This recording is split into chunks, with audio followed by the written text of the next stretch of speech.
A feared Mafia boss discovered a terrified woman hiding in a shelter, quietly sketching portraits for children who had nothing.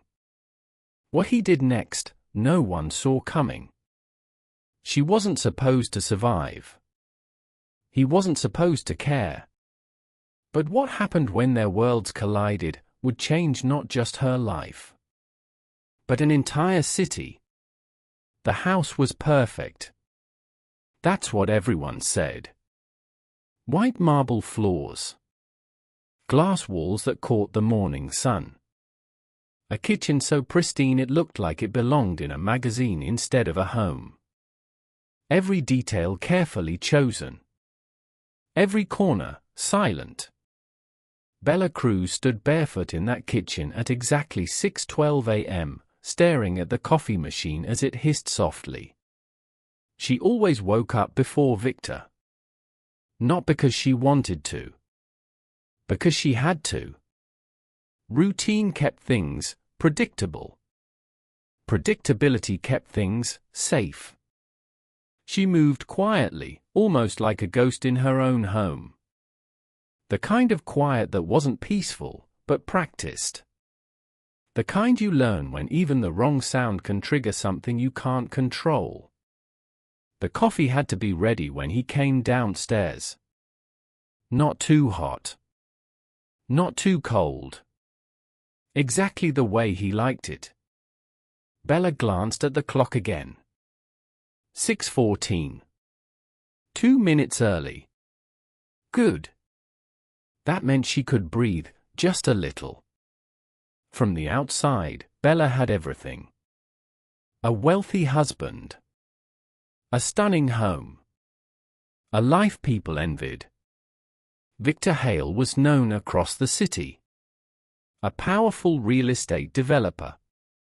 Confident. Charismatic. The kind of man who shook hands with politicians and closed deals worth millions before lunch. People respected him. Some feared him. Everyone admired him. And Bella? She was the elegant wife. Always smiling at events. Always dressed perfectly. Always quiet. Victor didn't yell often. That would have been easier to explain. Instead, his control came in quieter ways. Subtle corrections. Cold silences. The way he'd pause mid-conversation at dinner parties and say things like, "Bella doesn't really understand these topics." And laugh. Just enough to make others laugh too. Not enough for anyone to question it. At home, it was worse. Money was controlled. Her phone checked. Her schedule monitored. Friends slowly disappeared, not because Bella pushed them away, but because Victor made sure they didn't stay. And over time, Bella stopped trying. But Bella wasn't always like this. There was a time when she laughed easily. When her hands were always covered in charcoal and paint. When she stood in front of a classroom full of students at a small community college, teaching them how to see the world differently. Art isn't about perfection, she used to say. It's about truth. Back then, she believed it. Back then, she believed in herself. Now, the only place that version of Bella existed was in secret. Every Thursday morning, she told Victor she was running errands. He never questioned it. Because he never imagined she'd do anything meaningful. But Bella didn't go shopping. She went somewhere else. A small shelter tucked between a broken laundromat and a struggling diner in a part of the city most people ignored. It wasn't beautiful. It wasn't polished. But it was real. And inside those worn walls, Bella became someone else again. The shelter smelled like old wood, cheap detergent, and something warmer beneath it all, hope. That's where she met the children. Kids who had seen too much. Heard too much. Lost too much. And yet, when Bella handed them a pencil and paper, something changed. They smiled. They laughed. They created. And Bella? She came alive. She sketched portraits for them, simple, quick drawings that somehow captured something deeper than just their faces. She made them feel seen, valued, important. Things she hadn't felt in years. Miriam Ellis noticed. She noticed everything. A woman in her 60s with sharp eyes and a voice that didn't waste words. She had run that shelter for decades, held it together through donations that barely came and crises that never stopped. And she saw right through Bella. The long sleeves. The careful movements. The silence that spoke too loudly. One afternoon, as Bella packed up her sketchbook, Miriam said quietly, "You don't belong in a cage." Bella froze. For a moment, she couldn't breathe. Because no one had ever said it out loud before. No one had ever seen it. She didn't respond. She just nodded slightly and left. But the words followed her home. On her way back, Bella stopped at a small house down the street from her own. Mrs. Klein lived there. Elderly. Alone. Bella never knocked. She just left groceries by the door. Milk. Bread. Soup. Small things. Then she walked away before anyone could see. Because kindness, for Bella, wasn't about recognition. It was survival. It was the only part of herself Victor hadn't taken. That night started like any other. A dinner party. Expensive wine. Polished laughter. Bella moved through the evening like she always did, graceful, quiet, invisible. Until something went wrong. A document Victor needed wasn't where he expected. It was a small mistake. But with Victor? Small mistakes didn't stay small. The guests left. The door closed. And the silence that followed felt heavier than anything Bella had ever known. "Do you have any idea," Victor said slowly, "what you've cost me tonight?" Bella tried to explain. Tried to fix it. Tried to make herself smaller.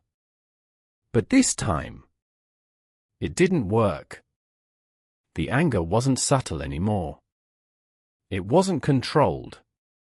And for the first time, Bella wasn't just afraid. She was certain. If she stayed, she might not survive. That realization didn't come with panic. It came with clarity. Cold. Sharp. Final. That night, Bella didn't wait. She didn't argue. She didn't cry. She packed a small bag. Just essentials. Nothing that would slow her down. And when Victor disappeared into his office, she left. No plan. No destination.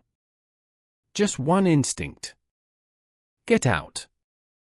Her hands were shaking as she drove. Her heart pounding so loud she could barely hear the road. There was only one place she could think of. The shelter. The one place where people helped, without asking for anything in return. Where kindness still existed. When she arrived, she didn't knock. She just stepped inside. Broken. Terrified. Free, but not safe. Not yet. Miriam took one look at her. And understood everything. No questions. No hesitation. She simply picked up the phone and made a call. A quiet call. To someone Bella had never heard of. Someone powerful. Someone dangerous. Someone who didn't usually help people like her. But tonight, he would. Bella didn't sleep that night. Not really. She lay on a thin mattress in a small room at the shelter, staring at the ceiling as shadows from passing cars slid across the walls like silent warnings. Every sound made her flinch. A door closing. Footsteps in the hallway. A car engine outside. Her body hadn't caught up to her escape yet. It was still waiting for Victor. Still expecting the door to burst open. Still preparing for the worst. But it never came. And that almost felt stranger. By morning, the shelter was alive. Dishes clinking. Soft conversations. Children laughing faintly in the corner. Normal sounds. Safe sounds. Bella sat on the edge of the bed, her hands wrapped tightly around a cup of tea Miriam had brought her. "You're okay here," Miriam said gently. Bella nodded. But her eyes said something else. "For how long?" Miriam didn't answer. Instead, she just placed a hand briefly on Bella's shoulder and left the room. What Bella didn't know, what she couldn't see, was that the street outside had changed overnight. 2 cars sat across the block. Engines off. Windows tinted. Men inside who didn't belong to the neighborhood, but now controlled it. They weren't police. They weren't security. They were something else. Something far more effective. Bella noticed it around midday. She had stepped outside for air, her nerves still buzzing beneath her skin. That's when she saw them. Not clearly. Just enough. A man leaning casually against a black car. Another pretending to check his phone. But their eyes? They weren't casual. They were watching everything. Including her. Bella's heart tightened. Did Victor send them? Her breath caught. Her instinct screamed at her to go back inside. And she did. Quickly. When Bella rushed back in, pale and shaken, Miriam was already waiting. "I saw them," Bella whispered. "Outside, those men." "They're not here for you," Miriam said calmly. Bella blinked. "What?" "They're here because of you," Miriam corrected gently. That didn't make it better. If anything, it made it worse. Bella's voice trembled. "Who did you call?" Miriam hesitated. Not because she didn't trust Bella, but because once you said his name, things changed. "His name is Luca Moretti." The room felt colder. Even without knowing why. Bella felt it. That name carried weight. Danger. Power. "What does he want?" Bella asked quietly. Miriam shook her head. "Nothing." Bella almost laughed. Because in her world, no one ever wanted nothing. He didn't come with sirens. He didn't come with noise. He came quietly. That afternoon, the front door of the shelter opened, and the room shifted. Not because of what he did, but because of what everyone else did. People went still. Conversation softened. Even the air felt heavier. Bella didn't need an introduction to know. This was him. He wasn't what she expected. No flashy suit. No obvious display of power. Just a man in his early 40s, dressed simply, moving with calm precision. But his presence? It filled the room. Not loud. Not aggressive. Just undeniable. His eye scanned everything. Not quickly. Not nervously. But carefully. Like a man who missed nothing. And then he saw her. Bella felt it instantly. That moment when someone looks at you and doesn't just see your face. They see everything you're trying to hide. She looked away first. Because she wasn't ready for that. Not from a stranger. Not from someone like him. Miriam approached him first. They spoke quietly. Bella couldn't hear the words. But she saw the exchange. A nod. A glance toward her. Then he walked over. Each step steady. Measured. Intentional. Bella's pulse quickened. She stood instinctively, her body tense. Ready to defend herself. Even though she had nothing left to defend. He stopped a few feet away. Not too close. Not threatening. Just enough to be heard. "You're Bella," he said. It wasn't a question. She nodded slowly. His voice was calm. Low. "You're safe here." Simple words. But they hit her harder than anything else. Because she didn't believe them. Not yet. Bella's voice was barely above a whisper. People don't just help like this, without a reason. Luca studied her for a moment. Not offended. Not amused. Just understanding. "You're right," he said. Her stomach tightened. There it is, she thought. The catch. But then he added. Most people don't. A pause. I'm not most people. Bella crossed her arms slightly, protective. Why? One word. Heavy. Loaded.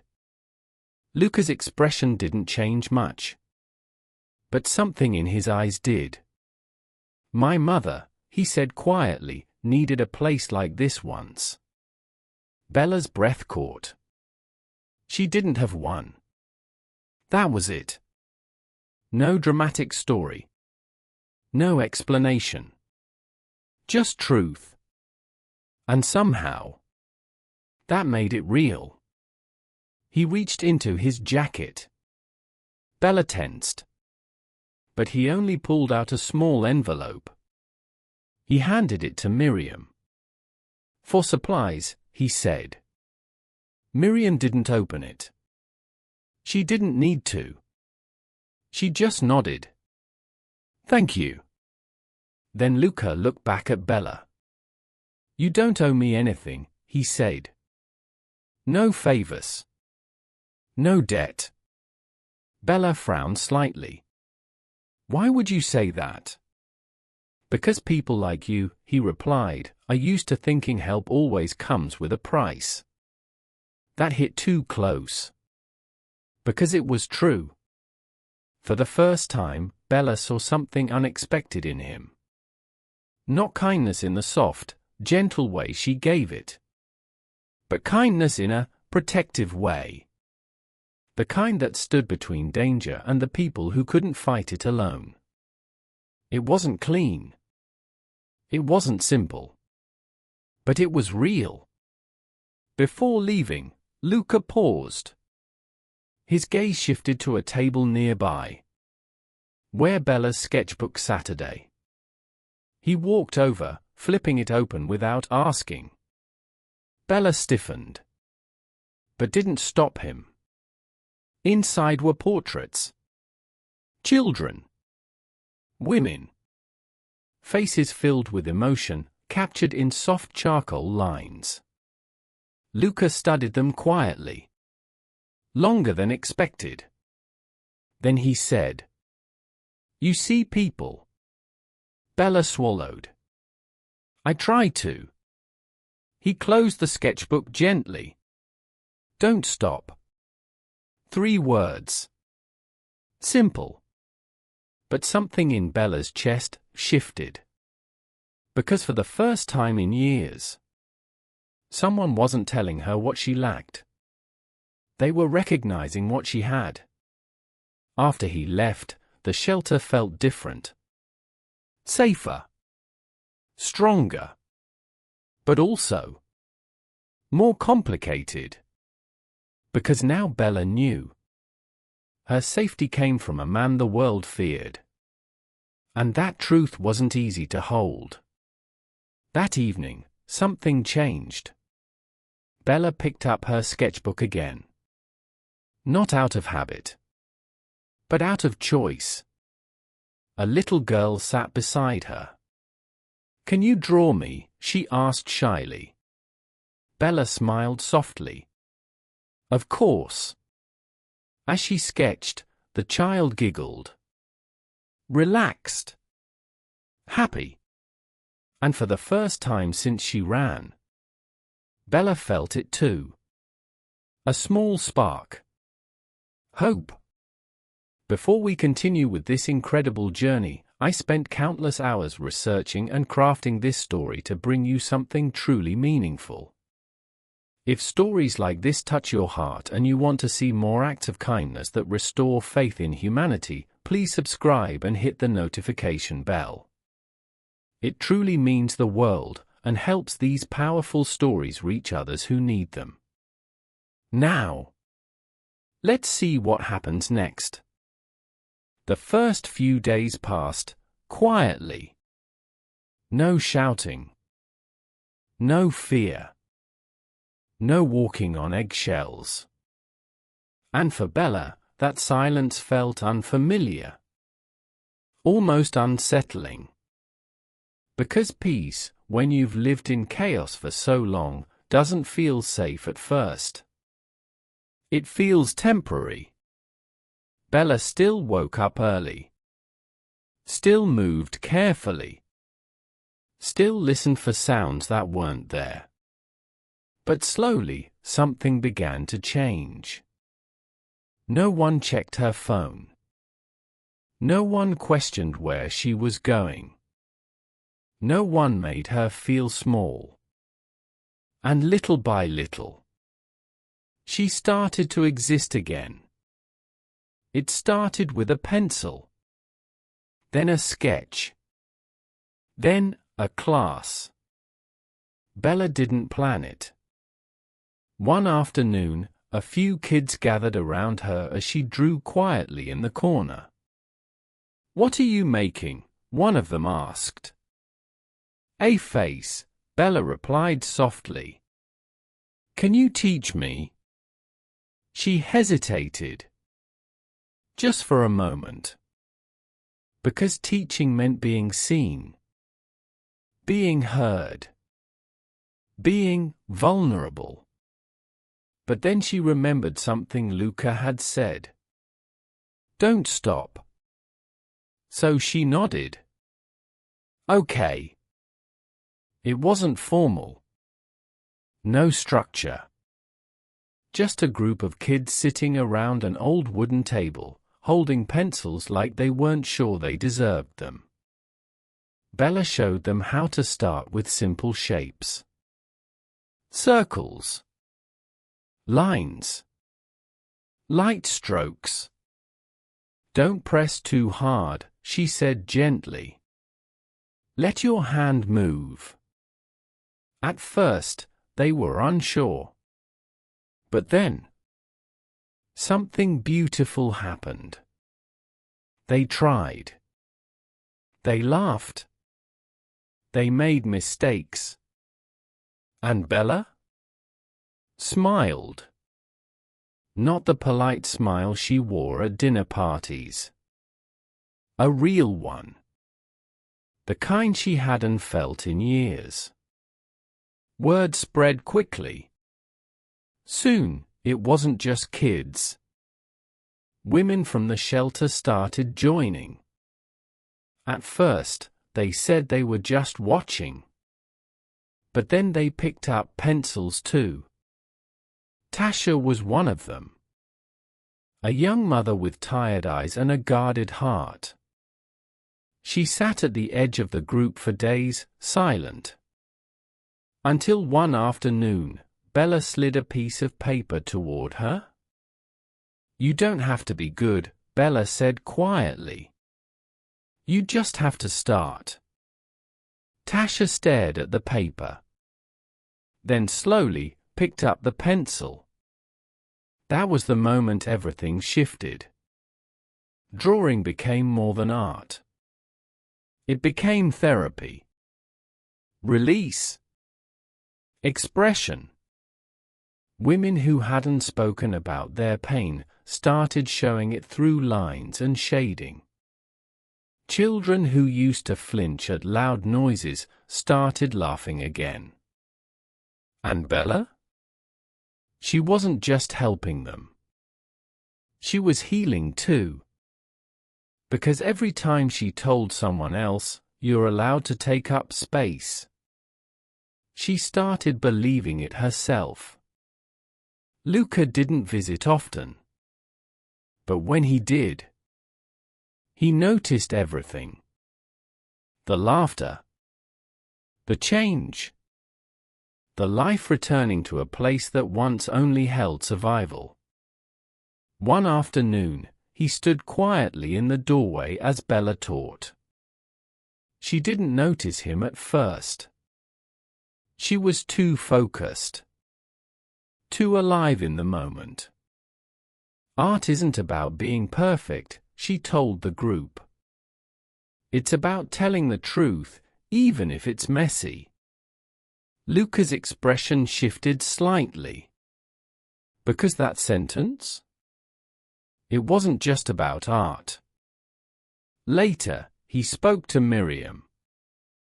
"They need more space," he said simply. Miriam raised an eyebrow.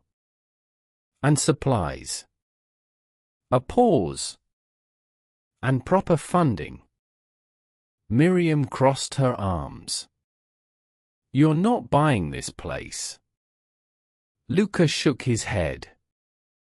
"No." A beat. "I'm supporting it." There was a difference. And Miriam knew it. Within weeks, things started changing. Quietly. New materials arrived. Better lighting was installed. The broken heater was fixed. No announcements. No recognition. Just improvement. Marcus, the diner owner next door, noticed it too. Business had been dying for months. But then, people started coming back. Shelter staff. Volunteers. Visitors for Bella's small art sessions. One day, Bella walked into the diner. Marcus looked up. "You're the reason they're coming, aren't you?" Bella blinked. "What?" He smiled faintly. "You brought life back to that place." Bella shook her head gently. "No, we all did." Marcus studied her for a moment. Then nodded. "Yeah. I think you're right. But peace never comes without a test." At first, Victor thought Bella would come back. They always did. That's what he believed. But days turned into weeks. And Bella didn't return. That's when irritation turned into something else. Obsession. He started asking questions. making calls, using connections. And then he found something. A lead. A location. One evening, a car drove slowly past the shelter. Then again. And again. The men outside noticed immediately. So did Luca. Within hours, security tightened. But Bella felt it too. That familiar fear creeping back in. Like a shadow she couldn't outrun. Bella found Luca that night. "You said I was safe," she said, her voice shaking. Luca didn't deny it. "You are."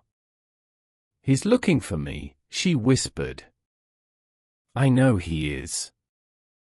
A pause. Then, "Yes." The honesty hit hard. Bella stepped back slightly. "You didn't tell me it would follow me here." Luca's voice remained calm. "Danger doesn't disappear. It gets managed." "That's not the same thing," she snapped. Silence filled the space. Heavy. Real. Bella's eyes filled with frustration. "You don't understand what he's capable of."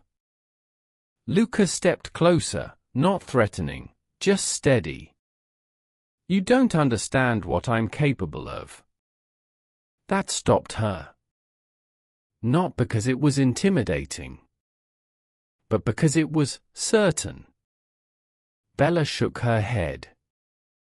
"I can't do this again," she said softly. "I can't keep running." Her voice cracked. "I just wanted it to be over." And there it was. The truth beneath everything. She wasn't just afraid of Victor. She was afraid of a life where she never felt free. Luca looked at her for a long moment. Then said quietly, "Some things are worth the risk." Bella's breath caught. Because this wasn't about power. Or control. Or obligation. It was a choice. He was choosing to protect her. That night, Bella sat alone in the art room. Sketchbook open. But her hands didn't move. Fear had returned. Louder than before.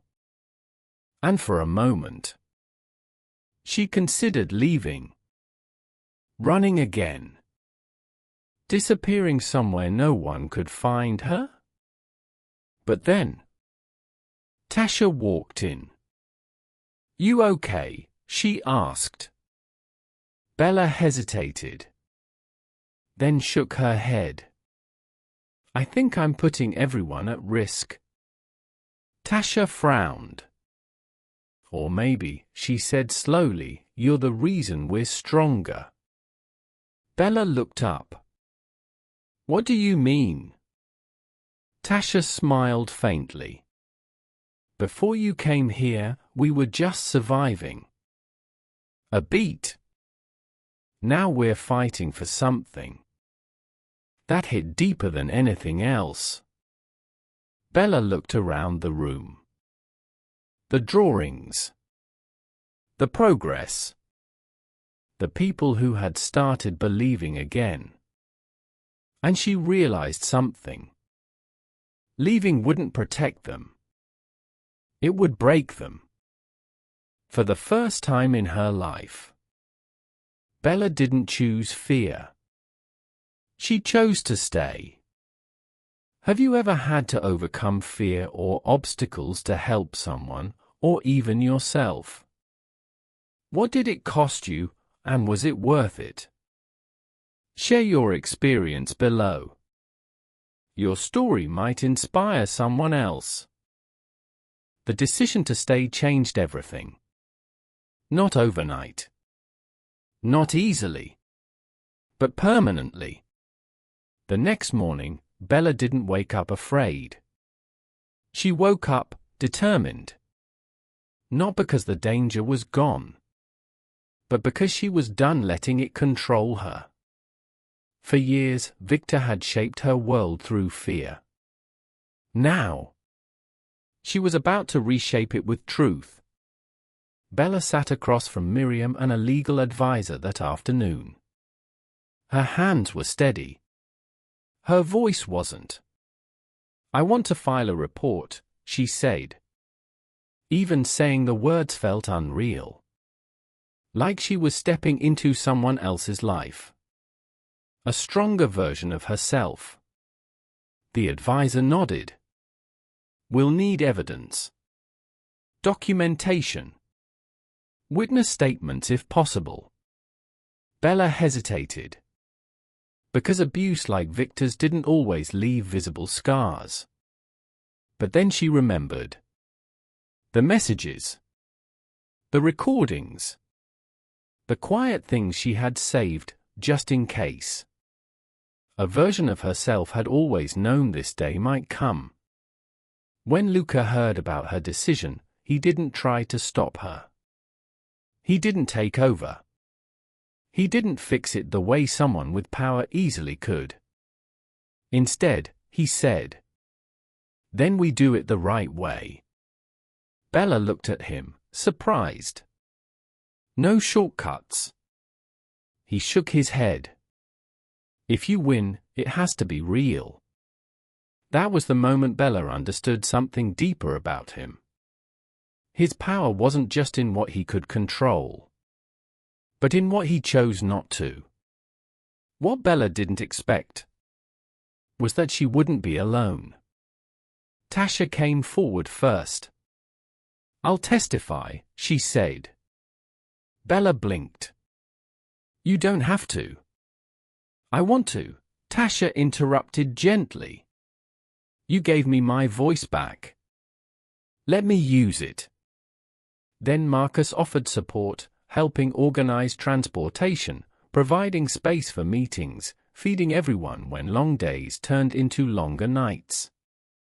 Even others from the shelter, quiet, broken voices, began stepping forward.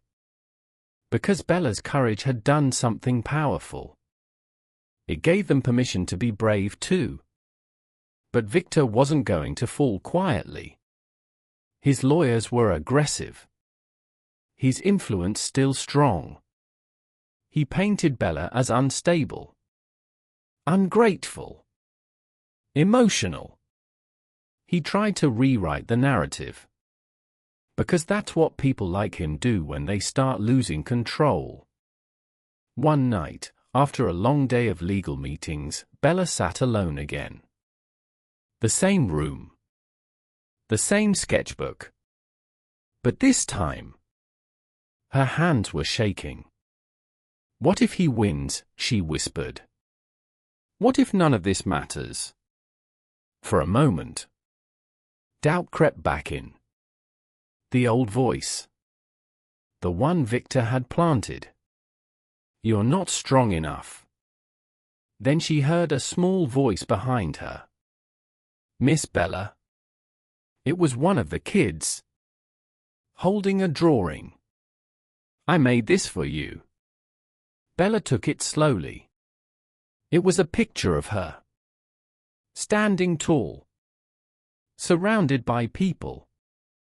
Smiling. "You make us feel safe," the child said. And just like that, everything snapped back into place. This wasn't just about her anymore. The courtroom wasn't dramatic. No shouting. No chaos. Just truth, laid out piece by piece. Bella took the stand. Her heart pounded. Her voice trembled at first. But then, she looked at the people behind her. Miriam. Tasha. Marcus. Even Luca, standing quietly in the back. And she realized.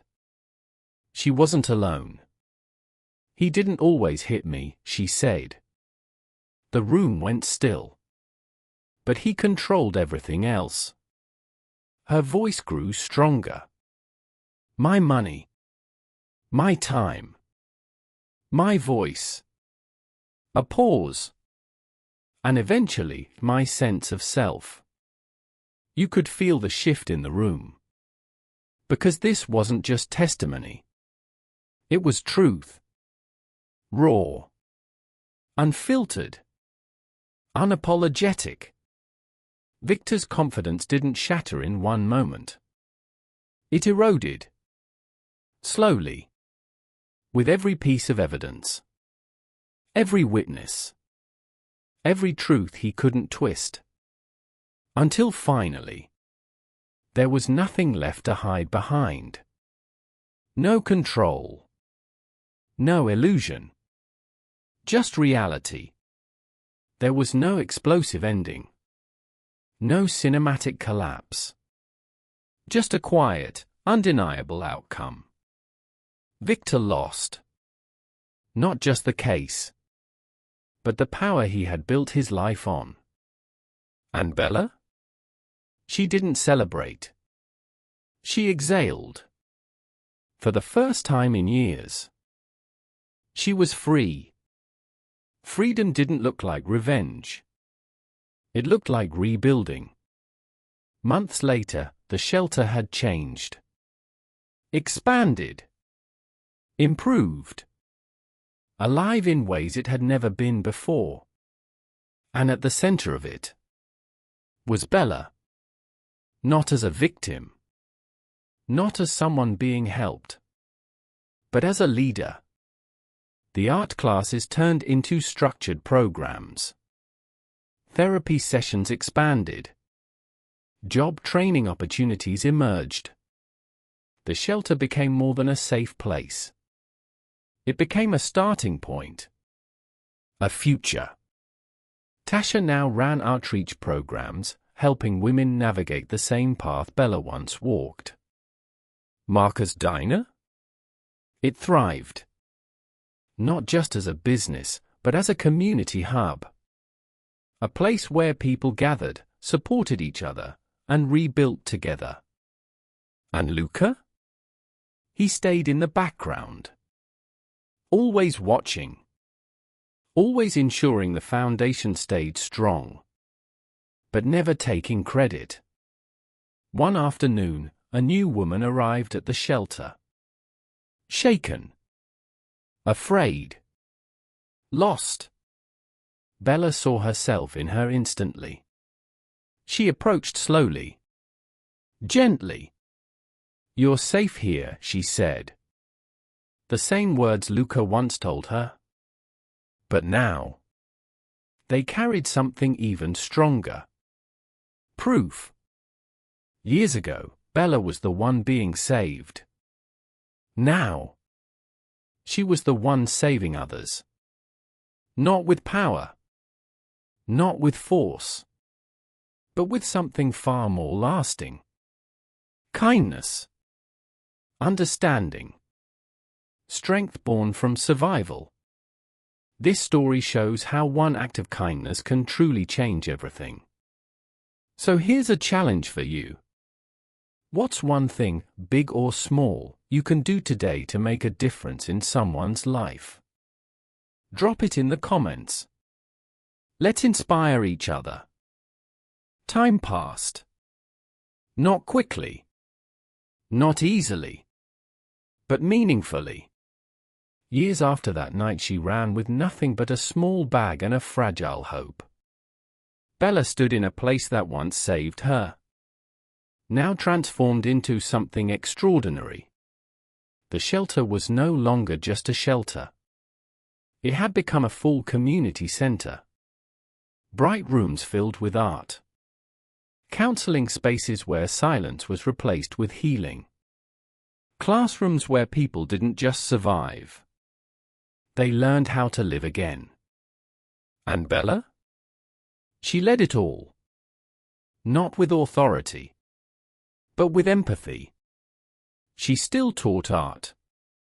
Still sat beside people instead of above them. Still believed in something simple. That everyone deserves to be seen. Tasha was no longer the quiet woman sitting in the corner. She had become one of the strongest voices in the community. Leading outreach programs. Helping women navigate legal systems. Standing beside those who felt powerless. And reminding them they weren't. Because someone once did that for her. The diner next door? It wasn't struggling anymore. It was thriving. But more than that. It had become a place of connection. A place where stories were shared. Where people found jobs. Where no one ate alone unless they wanted to. Marcus didn't just save his business. He became part of something bigger. A network of people who looked out for each other. Miriam still walked those halls every day. Still sharp. Still observant. Still the quiet force behind everything. She watched Bella sometimes. Not with surprise. But with pride. Because she had seen it from the beginning. The strength. The resilience. The fire that just needed space to grow. And Luca? He never stepped into the spotlight. Never took credit. Never changed who he was completely. But something about him shifted. He still operated in a world most people feared. But now, there was balance. Purpose. A quiet legacy being built not through power, but through protection. Through choice. Through kindness that didn't need recognition. And every so often, he'd visit. Stand in the background. Watch Bella work. And leave, without saying a word. Because he didn't need to. This story isn't about crime. It isn't about power. And it isn't about revenge. It's about something far more important. It's about what happens when someone decides. I'm not going to let fear define me anymore. Bella didn't escape because someone saved her. She escaped because she chose to try. But what changed everything was what happened next. Someone helped. Then someone else. Then another. Until one act of kindness turned into a movement. Kindness doesn't always look dramatic. It doesn't always make headlines. Sometimes it looks like a place to stay, a quiet conversation, a second chance, or simply telling someone, "You're safe here." Think about it. If Miriam hadn't made that call, if Luca hadn't answered it, if Bella hadn't stayed, how many lives would still be stuck in survival?